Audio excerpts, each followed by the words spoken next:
that Oh, we there you didn't go. lose. We didn't lose everything that we had, so we have the first half.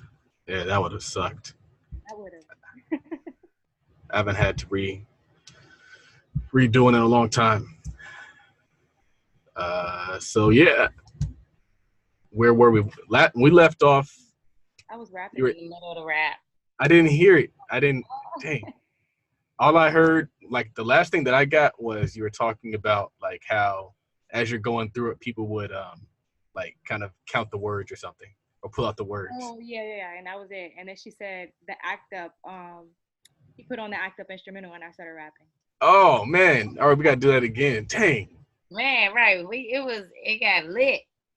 dang. It got litty. All right, you ready? We're gonna do it again? Mhm. Yeah, So we're recording. is this take 2? Take two. I wish I had mine. I wish I could put it on the speakers. All right, go ahead. Oh, and then look, since we taking the intermission, speak up, get a little closer to the your computer, Lauren, because at the beginning you kind of were pulling back. Okay. I'm good now. Yeah, I don't know if you can turn the mic up some or the sound. Or maybe it's just because it's in the. She might be using like her computer. Yes, it's in my computer. Is that better? Yeah, you're good. Okay. I'll just get closer. Oh, come down some. Now your face is kind of cut off. There you go. Yeah, Shoshana. I know. I'm sorry. I didn't want to. Look, listen. We got to go back and mash the two, so it's got to match. All right. Okay, so you said you have a rap to City Girls. Act up. Yes. All right, I got to do this.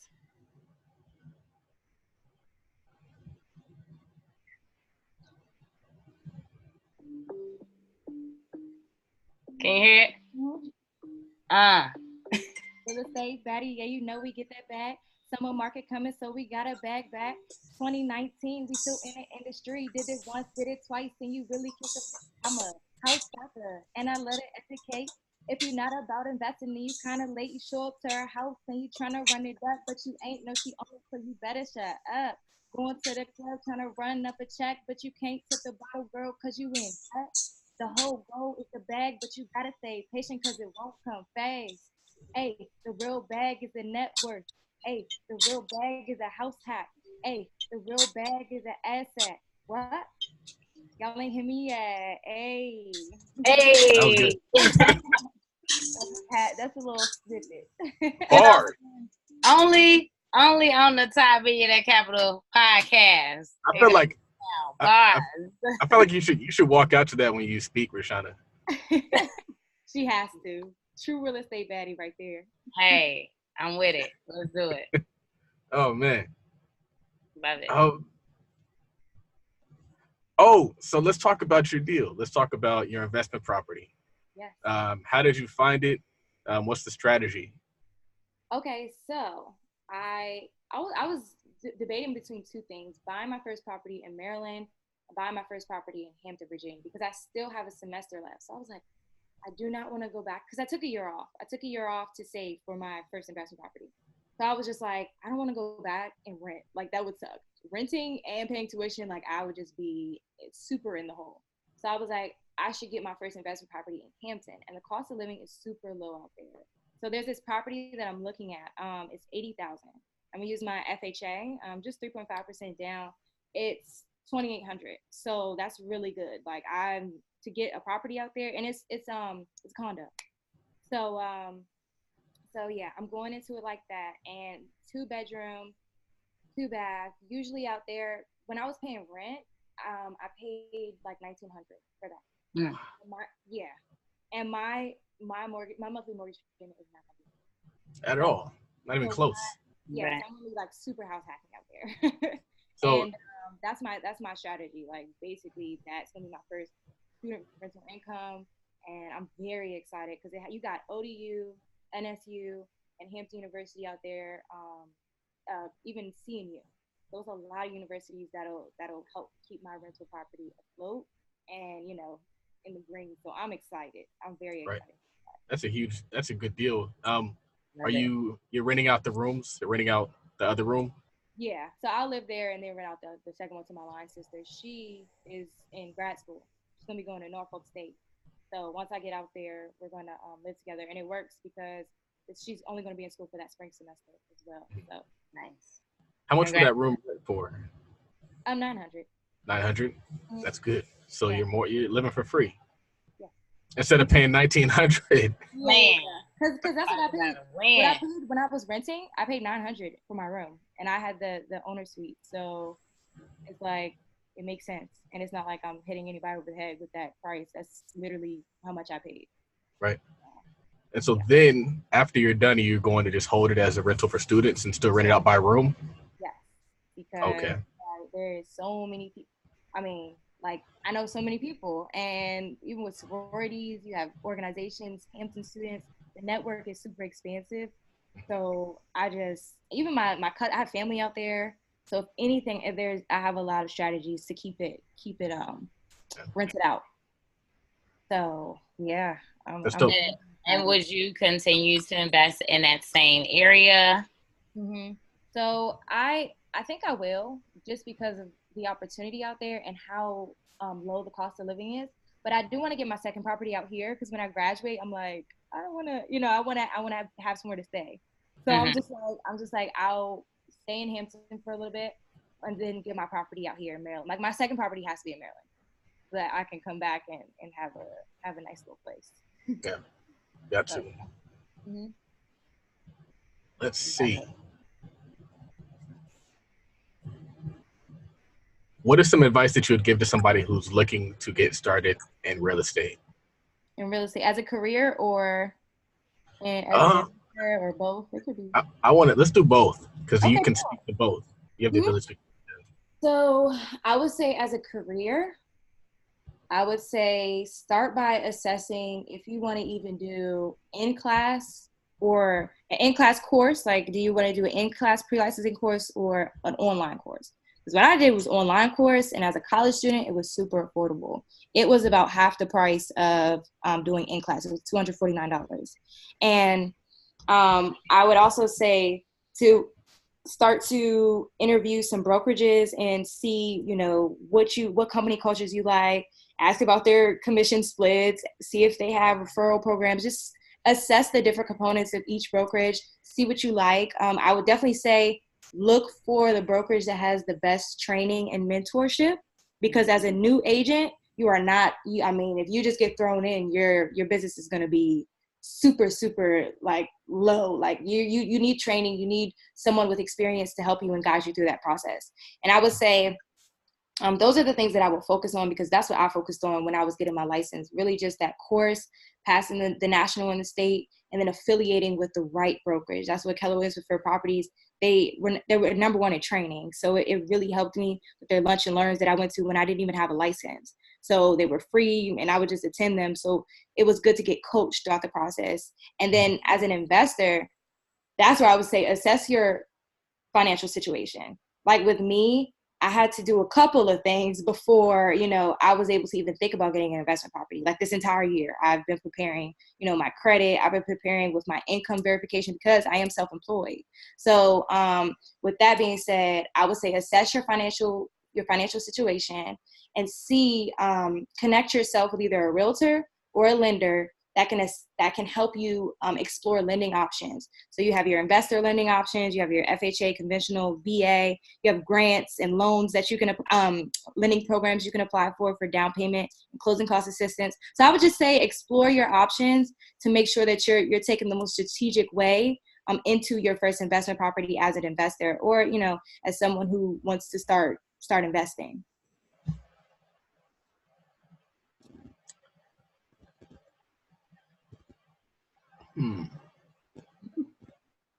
Yeah, I think I'm trying to figure out the best question to ask. But.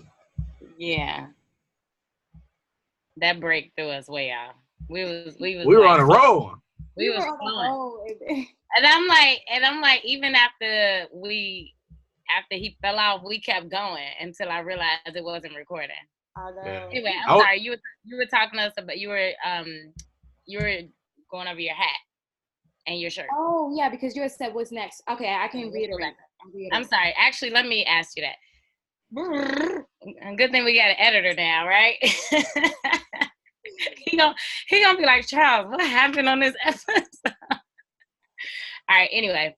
So, as a realtor, like so you're a realtor, you started doing that at 18, you're 22 now, you have experience working with investors. So what's next for you in your business? Yeah, so I just actually dropped a Real Estate Baddie starter kit. So it's a starter course that step-by-step process of how to get your license, what to focus on. So affiliating with a brokerage, the cost of being a realtor, like the difference between being a real estate agent and a realtor. And it is something that I really would have wanted when I was 18 and I was starting out. So I just dropped that actually on Saturday. It's a $20 course, and it's available via my Instagram. And I'm also doing an HBCU real estate tour. So I started at Hampton University, and the next university that I'm going to is Morgan State University.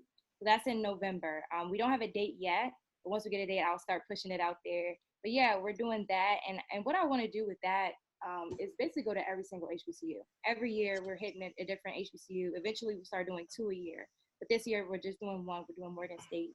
And then lastly, I was talking about my shirts. So we have the house stacker. It basically says house stacker, educate, invest, own, net worth, house hack, and asset. And at the bottom it says real estate baddie, and or it'll say real estate boss. So those are words that I use in my songs, and it just helps with branding. And then my real estate baddie hat. And yeah, you can find that all on the Real Estate Baddie website and my Instagram. I want to get a real estate zaddy hat. Oh, people have asked me for that, and I'm like, should I really start making these? People have asked me. Oh my gosh. I'll be your first customer. He's the second person to say that. That's why I'm like, oh Lord, maybe I need to do it. That's funny. Real estate baddie. That's funny. Oh, we should talk about the transaction that we're trying to think. We are so not focused. It's all your fault. Don't ever lose internet signal again. We were really going in too. Hopefully we could tie it all together and make it seem like it never happened. Yeah. Let's talk about the deal. Also, you mentioned that you are a part of a sorority. Mm-hmm. Who is that sorority? Alpha Kappa Alpha Sorority Incorporated. Yes. I had a feeling. And so, Lisa had a feeling. And so, is the conversation around wealth building and investing and home ownership, how common would you say that is amongst your peers? I would say it's common when it comes to the investing portion. When it comes to wealth building, talking about your financials, building your credit, we kind of shy away from that. And I think it stems from us being either thinking we're too young and we don't have to do it now in preparation for our future, and two, us being afraid of telling people, hey, look, I got a credit card my freshman year, I maxed it out, and my credit is not too good. Like some people just don't want to talk about it. And so that's where I come in and say, hey, like, I'm being totally transparent. That's what happened to me. I had a credit card my freshman year. I thought that the credit card renewed every month. I thought the balance just came back like, oh, I'm gonna get $700 every month. I could spend how much I didn't have any due diligence. And my mom she let me do it so I could find my way through building my credit back again. So I had to build my credit up. So it's just, I feel like us as young adults, like, we have to be okay with explaining our situations and trying to expand our knowledge of the real estate industry and getting into it for generational wealth purposes. Right. Yeah, but at what point did you realize, or did you say like, oh, this isn't how credit works, or oh, I've maxed out? Like, at what point was it where you realized all of that and made the mindset shift? So I went on Credit Karma, and it was just like, your credit utilization is super high. I was like, credit utilization? I thought that. So I was just like, oh my God, I have to get this together. So then I learned about using literally 30 to 50%, like barely 50% of your actual credit card balance. And I went to a lender. I was like, okay, how in the world can I get, my credit back up? And so when I went to my lender, he just told me, he was like, you have to pay this down, get 2 more secured cards. Like, these are things that you have to do to get that credit back to, at least 700 plus. So I was like, yeah, need that. So I did that. And that was around my junior year. Like, because I just kept spending it and I didn't pay it off. I didn't pay it off because I was in college and I was like, I don't have any money. I'm working at, I was a sales associate. So I wasn't paying it off and I wasn't focused on that. So when I became focused on it and I just hit up my lender and I became proactive about that, I started getting my credit score back up. So yeah. And I love the fact that you're like, well, I went and checked it and saw that something wasn't right.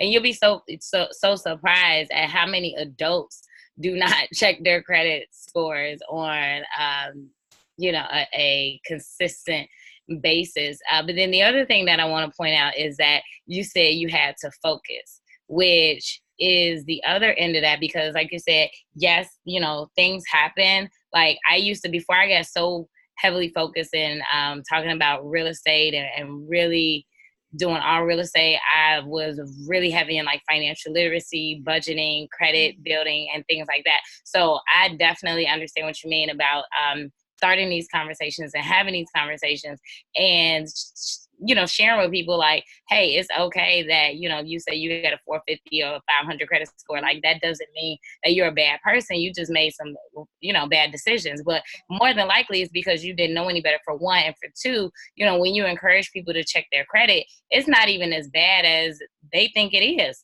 most times, right? But it's like, you let your credit go on for, 6 months, a year, 2 years, because you're like, oh, it's just so bad. I don't even want to look at it, as opposed to looking at it, checking it, looking at it, and then tackling whatever it is that you need to do. And like you said, focus on, doing whatever you need to do so you can get to that, whatever that next step is along your financial journey. Right. One of the worst things that you could do for the young people listening is put your credit and just kind of put your head under a rock. Because having high balances is one thing, but having late payments is another. Then having late payments is really bad. And so what I've found is, like, if you just make the payment each month, even if your utilization is high, you don't know what your situation is going to look like in 6 months. You might come into a windfall.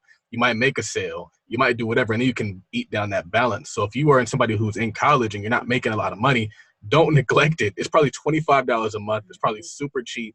At least make your payments so you have good payment history, because it's very difficult to get that payment history away. That stays with you. If you look at your credit report, it'll show each month for the last 2 or 3 years if you made your payments late, on time, how late they were. So that alone will help your credit score. That's very true. Right. Well, let's break that down even more, right? Because the number one question is, how do I get a good score? How do I get good credit? I know that was my question. How do I get good credit? Well, that's not the question to ask. We have to get good at asking the questions that we want answered, right? So it's not just how do I get good credit, but what makes up a credit score, right? And so breaking that down and making sure that you understand that, so you can understand, okay, if I shift this way, or if I do this, or if I do that, it'll affect me this way or that way, or it won't affect me at all. Like, a lot of those different credit myths that are out there. So just taking the time to educate yourself on that, the 5 factors that make up a credit score. But yeah, breaking it all the way down. And it's the same thing with investing, right? Everybody wants to get into real estate, and they want to go from A to Z, but they don't start at the very basics of what that looks like. No. Yeah. Nice. So is there, because, your mom and your brother, like you guys have the real estate, the realtor business together. Do you guys have any plans on investing together?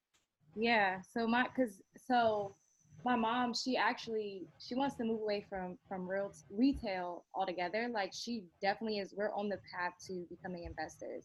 So we're just getting started. Like, we're funding our investments through our real estate career. Right. So it's actually cool too, being a real estate agent. Like I've learned so much about, just because when you have contracts and you read each contract in detail, you start becoming really aware of contingencies and things that can really help you as an investor. And that's what I'm really focused on, like gaining that experience so that when we become full-time investors, there are no, it's everything is a smooth transaction, and we're very well equipped with anything that we might run into as a real estate agent and investors. And it's funny because a lot of our investor clients are trying to get their real estate license. So it goes in full circle, being a realtor and also wanting to transition as to investing.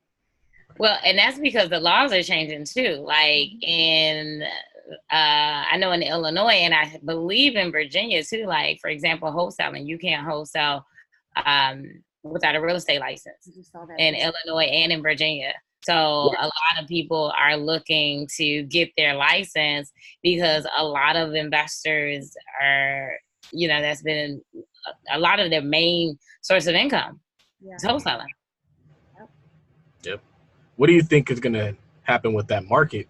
Because I think it's going to be a nationwide trend. It's starting Illinois, starting in this state, starting in that state. It seems like they're getting that whole thing out of the paint. That's going to help you guys as agents, I'm sure. Mm-hmm. Yeah, I feel like that's definitely going to be a game changer.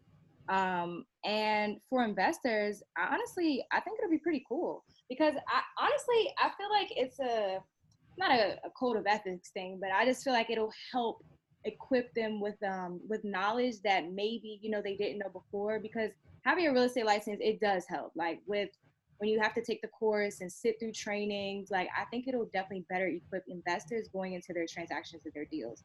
So I think it'll help with the efficiency of the investment transaction. That was one of the things I remember reading Manny Koshman's book, super big time real estate, great car collection.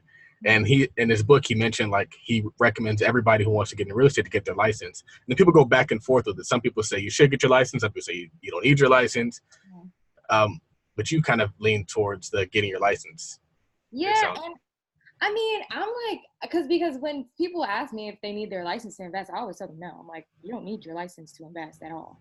But I mean, let's say, like you said, let's say this is a nationwide thing and it just so happens that you do start having to get your license. I'm not against it because I think it does assist you with your transaction. Because when it comes to contracts, nobody just wakes up and like knows about contracts. You either get it through gaining experience, or you have this brokerage where you're affiliated with the brokerage and you have all these resources that will train you, on Maryland contracts or VA contracts. Like you just have all these resources at your benefit. So I think it'll benefit the investors if anything. And then having access to Bright, like it'll be pretty cool. For them to have access to the multiple listing service, like it'll really help business. What was your most successful deal? Let's see. It was actually an off-market deal. And it was in DC. So we helped a seller find a buyer, and that transaction was super. It was seamless. Like it was so seamless. And him and his partner, they buy a lot of properties in DC. And they bought the property in DC for $535, and they're currently in the process of renovating it. Like they're about to flip it, and it's about to look so nice. They have a lot of properties in DC, and I think that was my most successful, mainly because it was something that really opened my eyes to the real estate market. Like I didn't know how great the DC market was until I became a part of that transaction. Like I knew that it cost a lot to live in DC, but I didn't know the ins and outs of, hey, if you buy this for $500, you can flip it and sell it for like $800 to $900. And the ROI on that is crazy. So I just was like, it opened my eyes to a lot. And I think that was my biggest learning curve with an off-market deal. Are you going to get the listing when they go to put it on the market? So they, I'm not sure, honestly, because we typically just help them with the initial part of that process. And then after that, like we just find other properties for them. But because it's like in DC, we don't have our DC license. Oh, so, okay. Yeah, we can't like list it per se, but I am in the process of getting my DC license. So I think what's really cool, and one of the things I was going to say earlier is you're so young, but you're like in it. And I think that the reason why your perspective is different than your peers is because you're in it. And so I think that what's dope is that now you're kind of bringing it to the people.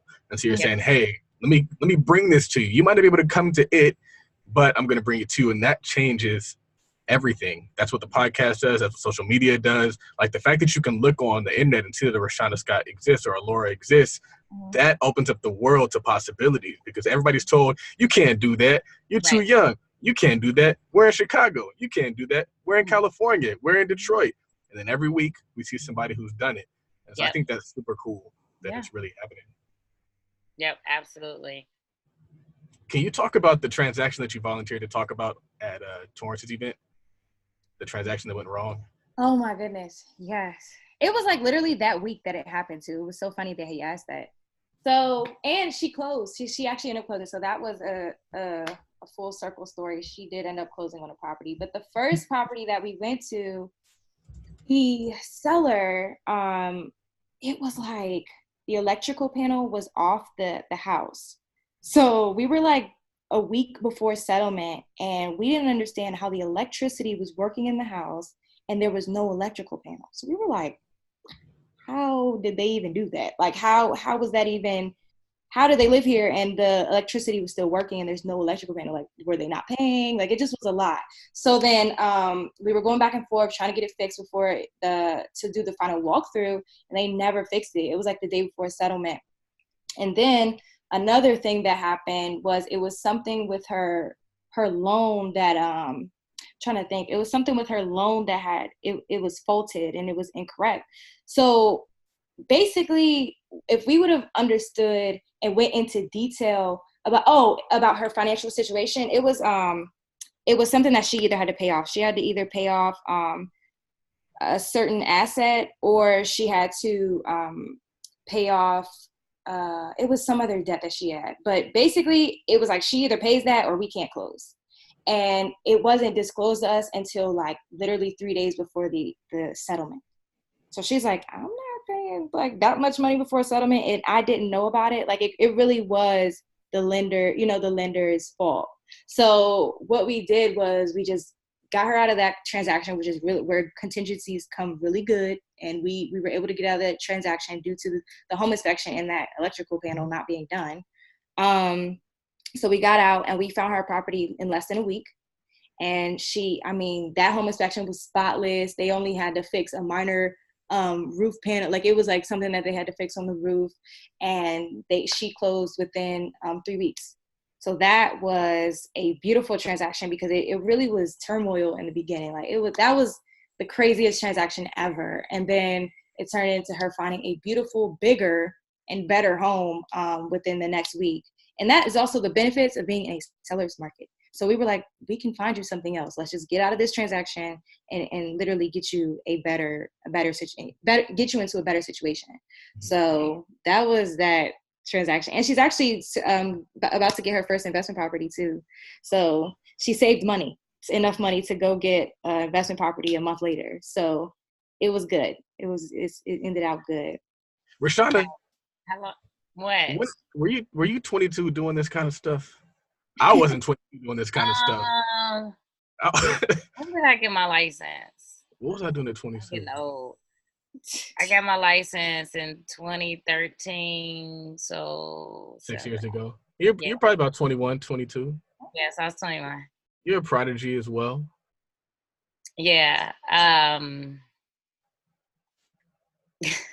think it's dope. So many dope things in this episode. Just in the fact that I feel like the failures that you've experienced at such a younger age or give you the experience that most people will never get. Or if they get it a lot later. And so it sharpens you. It makes you better.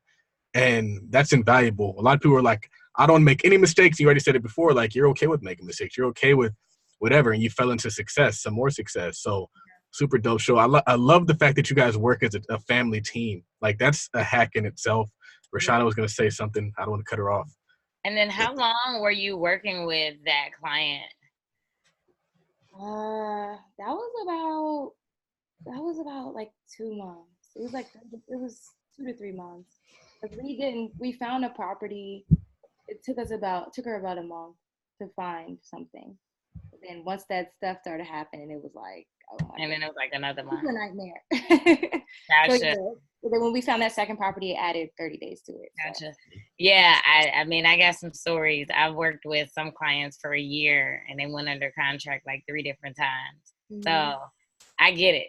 And it always turns out, you know, and I think, you know, it's funny because it's not talked about that much in the industry of how much we have to really be the cheerleader and like the therapist and like the accountability partner, right? Because there's been plenty of times where my clients are like, you know, I can't find anything, or, you know, I'm gonna give up, or, you know, like, I mean, it can, the home buying process, it can be an emotional process, right? Because you spending time, energy, your savings, you know, you got plans, you know, you got to be out of your apartment by this day. Like I had one client who, you know, gave up her apartment and was living with her parents, you know, while we were looking for a property.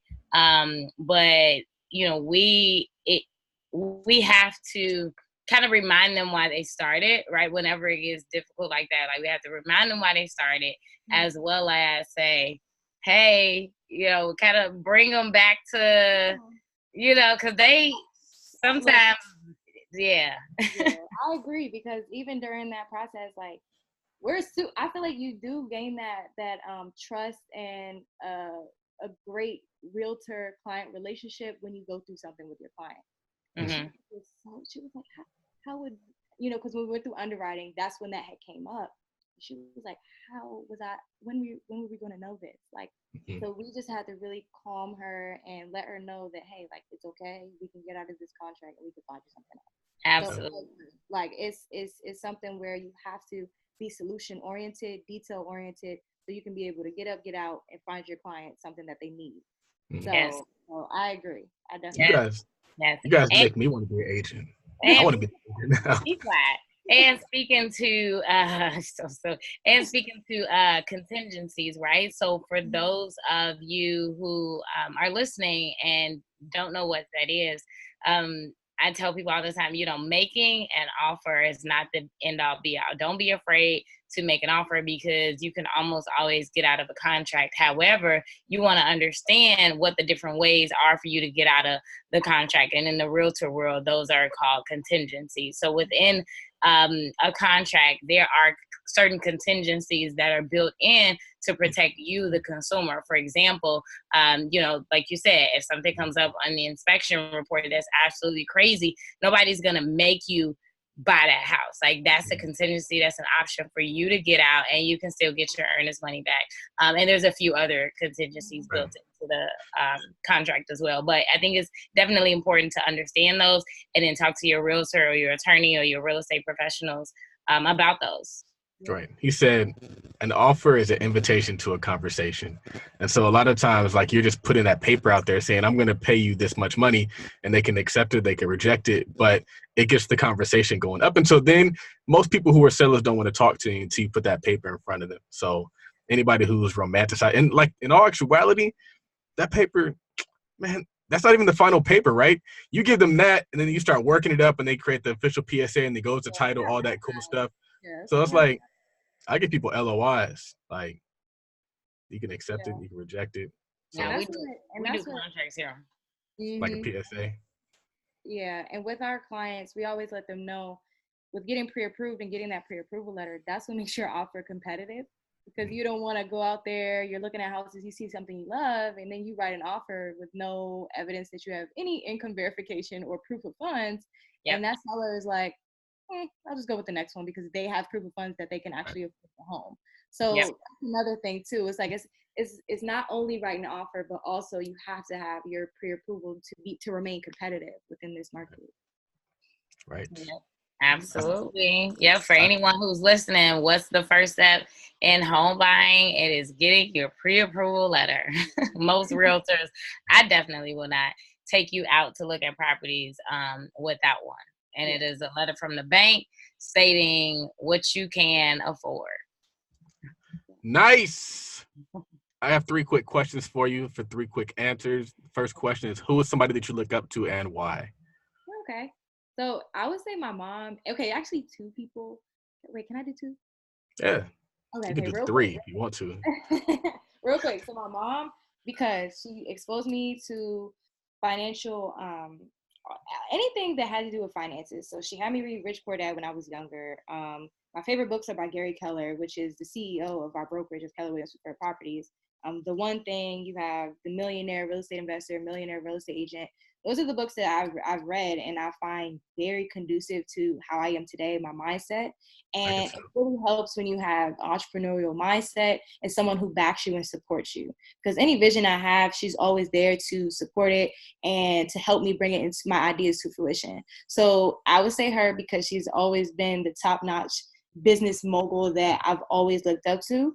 And then I would say Robert Kiyosaki because he's just really, the way he talks about real estate, he's always like, hey, in 2018, he literally said this. He was like, when I was 25, I had a condo that I was making $25 from a month, and he had one property. Now in 2018, he's like, yeah, me and my wife own 6,500 properties. Then in 2019, he's like, oh yeah, we own 7,000. So each year he's just acquiring more and more, and it's just super inspiring to see him talk about that, like, you know, because he started when he was young. And if I was like, if I started at 22, then we could really get it. You know, each year I could do one property and just, you know, so I'm just very inspired by those two individuals. I think that's dope. And like you say, you mentioned Gary Keller, and he said that Gary Keller said if he could go back and do his entire real estate career all over again, he would buy one property a year, at least. At least. Yep. At least. I was thinking, because when she said that, I foresee the one property a year turning into one property and then just amplifying and growing exponentially. That's typically how it works. Yeah. About the $25 condo thing, one thing I like that's really dope about that, and he makes this point, is he said, it just proved to him that it worked. It wasn't even that it was only $25. He was like, they really paid me to live here. let's do it again. Right. So, yeah. What's your favorite business book? I would say it's between The Millionaire Real Estate Investor and Fierce Conversations by Susan Scott. I would say Fierce Conversations is good because I love speaking to people. And when it comes to having purposeful, meaningful conversations, not only getting straight to the point, but also making sure that you're being a great listener to people and managing those conversations that you're having to make sure it's purposeful. Like, I just want to always ensure that whatever I'm saying makes sense to people, and it's also it shows and exudes my passion that I have within my business. So that's one book. And then The Millionaire Real Estate Investor is because of the strategies that Gary Keller put in place to become a successful investor. Like, it's just so it seems so attainable when you read that book. It seems super feasible. So I like those two business books. Dope. Mm-hmm. I just love you. Can I adopt you as my little sister? Of course. I don't have my, a little sister, but I got like 5 older sisters. Oh, really? Oh, yeah, I have 5 sisters as well. I'm in the middle. I have 5 sisters, but I'm in the middle. You should see her mom, Rashawn Scott. She's on her live. She's super dope too. Second to last question is, what does wealth mean to you? Okay, so wealth in itself means that I feel like there's a lot of components to it, but all in all, it's something that I am able to build and give to either, you know, my family or someone, whoever comes after me. I want to be able to say, hey, this is what I've built. This is the systems that I have in place. So I can literally just say, hey, here you go. Like, building up, let's say I have all these properties, have them in a trust fund so that my family can easily access these properties. Like, that's what I find as wealth is having comfortability in your financial situation, and like what Robert Kiyosaki was always saying, if you have something that brings in money every month, then it becomes an asset. Like, that's what I find as wealth. And when it comes to building it, just making sure that you have literally the typical thing that everyone says, but several streams of income, and making sure that they actually work and you're strategic about it. So yeah, that's what I think wealth is, just having something that you can literally pass down to either your family or, you know, just having something that you can own. I've never heard anybody use the term system when it comes to wealth. And I think that is dope, because it's like it runs itself. You just got to plug and play at that point in time. That's it. Yeah, it has to run itself. And so it's like we're out here, we're doing all this stuff, but we're not creating systems. We're creating jobs. You can't hand a job to your kid. That's really fire. I like it a lot. Where can people find out more about you? Where can they follow you? And where can they purchase any products that you might have? Yeah, so Real Estate Baddie. I'm Real Estate Baddie on all platforms. So Instagram at Real Estate Baddie. And I also have a website, www.realestatebaddie.com. That's where you can get all the merchandise. You can find out about upcoming events. And the course, the starter kit, the Real Estate Agent Starter Kit is on my Instagram. So you can go get that. It's an online course. We'll also have that in the show notes, any of the contact information as well as her product information. Any last words at Rashana Scott? I'm adopting her.